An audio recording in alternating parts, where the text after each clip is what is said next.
ಹಿಂದಿ ಹೇರಿಕೆ ಮಾಡುತ್ತಿರುವ ಕೇಂದ್ರ ಸರ್ಕಾರಕ್ಕೆ, ಕುಮ್ಮಕ್ಕು ನೀಡುತ್ತಿರುವ ರಾಜ್ಯ ಸರ್ಕಾರಕ್ಕೆ, ಕರ್ನಾಟಕ ರಕ್ಷಣಾ ವೇದಿಕೆಗೆ, ಹೋರಾಟಕ್ಕೆ, ಕನ್ನಡ ಪರ ಹೋರಾಟಗಾರರನ್ನು ಹತ್ತಿಕ್ಕುತ್ತಿರುವ ರಾಜ್ಯ ಸರ್ಕಾರಕ್ಕೆ ಹೇಳಿ ಧಿಕ್ಕಾರ, ರಾಜ್ಯ ಸರ್ಕಾರಕ್ಕೆ ಹೇಳಿ ಧಿಕ್ಕಾರ, ಸುಳ್ಳು ಕೇಸನ್ನು ಹಾಕುತ್ತಿರುವ ರಾಜ್ಯ ಸರ್ಕಾರಕ್ಕೆ ಹೇಳಿ ಧಿಕ್ಕಾರ, ಕನ್ನಡ ಪರ ಹೋರಾಟಗಾರರ ಮೇಲೆ ದರೋಡೆ ಕೇಸನ್ನು ಹಾಕುತ್ತಿರುವ ರಾಜ್ಯ ಸರ್ಕಾರಕ್ಕೆ ಹೇಳಿ ಧಿಕ್ಕಾರ.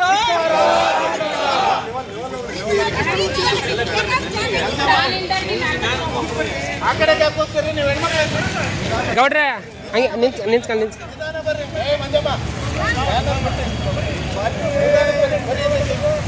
ಕರ್ನಾಟಕ ರಕ್ಷಣೆ ಹೋರಾಟಕ್ಕೆ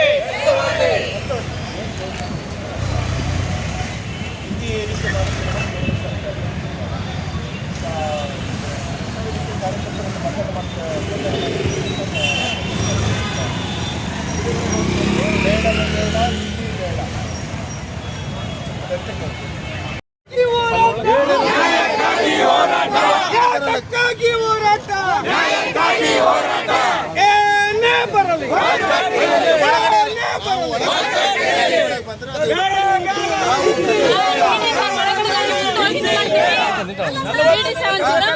ರಾಜ್ಯ ಸರ್ಕಾರಕ್ಕೆ,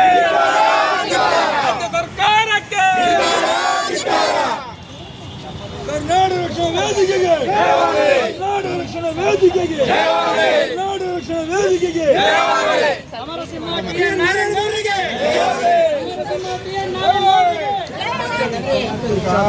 ರೈಲ್ ತಡೆಯನ್ನಾರ ಕೊಟ್ಟಿದ್ರೆ ರೈಲ್ ತಡೆ ಮಾಡ್ತೀವಿ, ಅವ್ರ ಕೇಸ್ ಹಾಕಿ ತಪ್ಪೇನಿಲ್ಲ.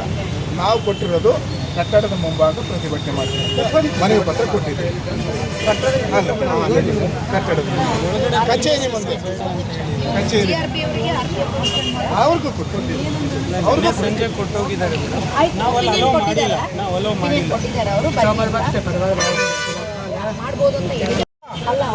ಅದೇ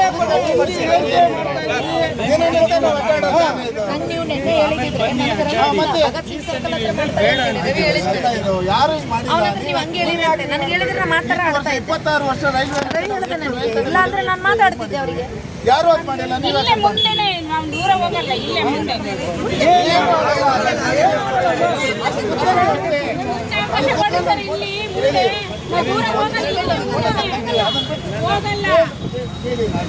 ಅಲ್ಲಿಂದ ಒಂದು ನೂಲು ವ್ಯತ್ಯಾಸ ಆದ್ರೆ ನನ್ನ ಬೆಲ್ಲಿಗೆ ಯಾವ ಕೇಸ್ ಕಳಿಸ್ರಿ, ಯಾವ ಕೇಸ್ ಏನಾರ ಆಯ್ತು ಅಲ್ಲಿ ಏನಾರ ಒಳಗಡೆ ಒಬ್ಬರು ಒಳಗೆ ಬಂದ್ರೆ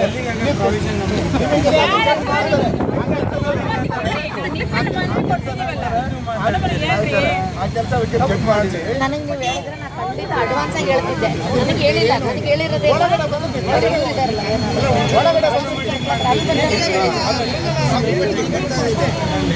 ಯಾರು ಹೇಳಿದ್ದು ಭಗತ್ ಸಿಂಗ್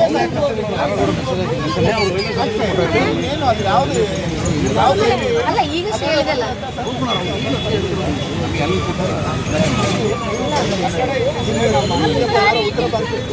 ಅಧ್ಯಕ್ಷರಾದಂಥ ಶ್ವೇತಾ ಮೋಹನ್ ಗೌಡರು ಮತ್ತು ಧರ್ಮರಾಜ್ ಅವರ ನಾಯಕತ್ವದಲ್ಲಿ ಆ ಏನು ಕಾರ್ಯಕ್ರಮವನ್ನು ರದ್ದುಗೊಳಿಸುವ ಮಟ್ಟಕ್ಕೆ ಹೋರಾಟ ನಡೀತು. ಅದಾದ ನಂತರ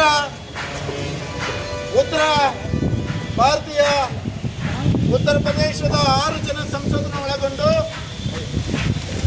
ಬೆಂಗಳೂರಿನ ಪಂಚತಾರ ಹೋಟೆಲ್ನಲ್ಲಿ ಕಾರ್ಯಾಗಾರ ಮಾಡುವಂಥ ಕೆಲಸಕ್ಕೆ ಕೇಂದ್ರ ಸರ್ಕಾರದ ಗೃಹ ಇಲಾಖೆ ಆ ಕೆಲಸವನ್ನು ಕೈ ಎತ್ಕೊಂಡಿದೆ. ಅದು ಒಂದು ಲೆಕ್ಕಕ್ಕೆ ಇಲ್ಲಿ ನಾವು ಇವೆಲ್ಲ ಒಪ್ಕೊಂತೇವೆ, ತ್ರಿಭಾಷಾ ಸೂತ್ರ ಅಂತೇಳಿ, ಕನ್ನಡ, ಇಂಗ್ಲೀಷು, ಹಿಂದಿ ಅಂತ. ಆದರೆ ಅವತ್ತು ಆ ಕಾರ್ಯಾಗಾರ ನಡೆಯುವಂಥ ಸಂದರ್ಭದಲ್ಲಿ ಯಾವ ತ್ರಿಭಾಷಾ ಸೂತ್ರ ಇರಲಿಲ್ಲ. ಸಂಪೂರ್ಣವಾಗಿ ಹಿಂದಿ ನಾಮಫಲಕಗಳೇ ಇದ್ವು. ಅದನ್ನ ಸಿಟ್ಟಿಗೆದ್ದು ನಮ್ಮ ಬೆಂಗಳೂರಿನ ಜಿಲ್ಲಾಧ್ಯಕ್ಷರಂತ ಧರ್ಮರಾಜು ಮತ್ತೆ ಅವರ ಗೆಳೆಯರ ತಂಡ, ಮಲ್ಲಿಕಾರ್ಜುನ್ ಮತ್ತು ಅವರ ಗೆಳೆಯರ ತಂಡ ಅವತ್ತು ಆ ಫ್ಲೆಕ್ಸ್ಗಳನ್ನು ಕಿತ್ತಾಕಿದ್ದಕ್ಕೆ, ಆ ಕಾರ್ಯಕ್ರಮ ನಿಲ್ಲಿಸಿದ್ದಕ್ಕೆ ಇವತ್ತು ರಾಜ್ಯ ಸರ್ಕಾರ ಕೊಟ್ಟಂತ ಬಹುಮಾನ. ಅದು ಯಾವುದೇ ಸರ್ಕಾರದ, ನಮ್ಮ ರಾಜ್ಯ ಸರ್ಕಾರದ ಗಮನಕ್ಕೆ ಬಾರದೆ, ಯಾವುದೇ ಅನುಮತಿ ಪಡೆಯದೆ ಆ ಕಾರ್ಯಾಗಾರವನ್ನು ಮಾಡ್ತಾ ಇದ್ದದ್ದು. ನಿಜವಾಗ್ಲೂ ಕೇಸ್ ಮಾಡಬೇಕಾಗಿತ್ತು ಅವರಿಗೆ. ಅದನ್ನು ಬಿಟ್ಟು ನಮ್ಮವ್ರ ಮೇಲೆ ಕೇಸ್ ಮಾಡಲಿ, ನಾವೇನು ಹೋರಾಟಗಾರರು ಕೇಸಿಗೆ, ಲಾಟಿಗೆ, ಬೂಟಿಗೆ, ಜೈಲಿಗೆ ಎದುರಲ್ಲ. ಆದರೆ ಏನು ಯಾವ ಉದ್ದೇಶಕ್ಕೆ ಮಾಡಬೇಕೋ ಅದಕ್ಕೆ ಮಾಡಬೇಕು. ಡಕಾಯಿತಿ ಕೇಸ್ ಆಗ್ತಾರೆ ಅಂದರೆ ಇವ್ರು ಎಂಥ ಪೊಲೀಸ್ ವ್ಯವಸ್ಥೆ, ಬೆಂಗಳೂರಿನ ಪೊಲೀಸರು. ನಾವು ಪೊಲೀಸ್ ಇಲಾಖೆ ಪರವಾಗಿ ಹೋರಾಟಗಳನ್ನ ಮಾಡಿದ್ದೇವೆ. ಇಲಾಖೆಗೆ ಸವಲತ್ತು ಕೊಡಬೇಕು ಅಂತೇಳಿ ಕರ್ನಾಟಕ ರಕ್ಷಣಾ ವೇದಿಕೆ ಹೋರಾಟ ಮಾಡಿದೆ. ಆದರೆ ಬೆಂಗಳೂರಿನ ಕೆಲವು ಪೊಲೀಸ್ ಅಧಿಕಾರಿಗಳು ಡಕಾಯಿತಿ ಕೇಸು ಮತ್ತೆ ರಾಬರಿ ಕೇಸನ್ನು ಹಾಕ್ತಾರೆ ಅಂದರೆ ಇಂಥ ಪೊಲೀಸ್ ಅಧಿಕಾರಿಗಳನ್ನ ತಕ್ಷಣ ನಮ್ಮ ಕನ್ನಡದ ಸಿದ್ದರಾಮಯ್ಯ ಅಂತ ಹೇಳ್ಕೊಳ್ಳುವಂಥ ಬೂಟಾಟಿಕೆ ಸಿದ್ದರಾಮಯ್ಯನವರೇ ತಕ್ಷಣ ಅಂಥ ಅಧಿಕಾರಿಯನ್ನ ಅಮಾನತುಗೊಳಿಸಿ, ಸುಳ್ಳು ಕೇಸ್ ಹಾಕಿರ್ತಕ್ಕಂಥದ್ದು ಅದನ್ನು ವಾಪಸ್ ಪಡಿಬೇಕು. ಇಲ್ಲವಾದರೆ ಇವತ್ತು ಕಚೇರಿ ಮುಂದೆ ಧರಣಿ ಮಾಡ್ತಾ ಇದ್ದೀವಿ. ಮುಂದಿನ ದಿನದಲ್ಲಿ ನಿಮ್ಮ ಸಂಸದರ ಮನೆಗಳ ಮುಂದೆ, ನಿಮ್ಮ ಶಾಸಕರುಗಳ ಮನೆ ಮುಂದೆ ಪ್ರತಿಭಟನೆ ಮಾಡುವಂಥದ್ದಕ್ಕೆ ಕರ್ನಾಟಕ ರಕ್ಷಣಾ ವೇದಿಕೆ ಕೈ ಹಾಕ್ತಾರೆ. ಬೆಳಗಾವಿಯಲ್ಲಿ ಸಂಸದರ ಮನೆ ಏನಾಗಿತ್ತು ಅಂತೇಳಿ ಒಂದು 10 ವರ್ಷದ ಹಿಂದೆ ತಿಳ್ಕೊಳ್ಳಿ. ಭಾಜಪ ಸರ್ಕಾರ ಇದ್ದಂಥ ಸಂದರ್ಭದಲ್ಲಿ ಸುರೇಶ್ ಅಂಗಡಿ ಮನೆ ಏನಾಗಿತ್ತು ಅಂತ ತಿಳ್ಕೊಳ್ಳಿ. ಪೊಲೀಸ್ ಇಲಾಖೆ, ಗುಪ್ತಚರ ಇಲಾಖೆಯಿಂದ ರಕ್ಷಣಾ ವೇದಿಕೆ ಏನು ಮಾಡಿತ್ತು ಅಂತ. ಆ ಕೆಲಸಕ್ಕೆ ನೀವು ಮುಂದಾಗಬಾರ್ದು ಅನ್ನೋದಾದರೆ ಸುಳ್ಳು ಕೇಸನ್ನು ವಾಪಸ್ ಪಡಿಬೇಕು ಅಂತೇಳಿ ಕರ್ನಾಟಕ ರಕ್ಷಣಾ ವೇದಿಕೆ ಒತ್ತಾಯಪಡಿಸ್ತದೆ. ಈ ಹೋರಾಟವನ್ನು ಶಾಂತಿಯುತ ಹೋರಾಟಕ್ಕೆ